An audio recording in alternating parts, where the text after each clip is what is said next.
La salle d'attente est pleine à craquer. Les passagers sont arrivés ici au moins 2 heures à l'avance, voire même plus, pour être sûrs d'avoir leur place. De plus en plus de gens optent pour le train comme moyen de transport.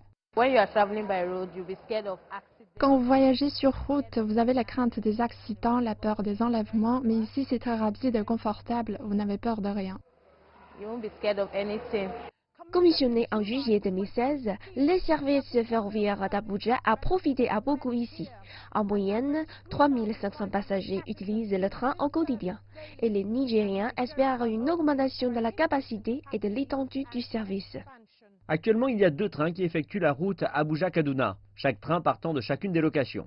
Ils sont au total 15 wagons et effectuent 8 trajets quotidiennement. Nous avons sous-estimé l'usage. En effet, les gens répondent présents et nous ne sommes pas encore à notre pleine capacité. Les gens veulent plus de trains et donc nous devons mieux les servir avec ce service.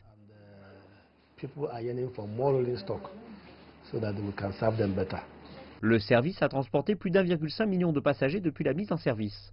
Cependant, les avantages ne se comptent pas uniquement en termes de revenus engrangés, mais aussi en termes de bénéfices pour les vies des gens et le développement. Et 800 emplois directs ont été créés et des milliers d'autres indirects. La venue du train à Abuja a véritablement ouvert cette ville et sa connexion vers Kaduna et d'autres villes encore. Vous découvrirez qu'avec ce projet, il y a un mouvement massif de passagers entre les deux villes et cela a aussi encouragé le commerce. Le service devrait être renforcé d'ici la fin de l'année. À la fin de cette année, il y aura 10 locomotives de passagers supplémentaires et 16 wagons arriveront au Nigeria. Désormais, la capacité moyenne du flux de passagers est supérieure à 100 000. Et avec l'arrivée du nouveau matériel, la capacité sera doublée.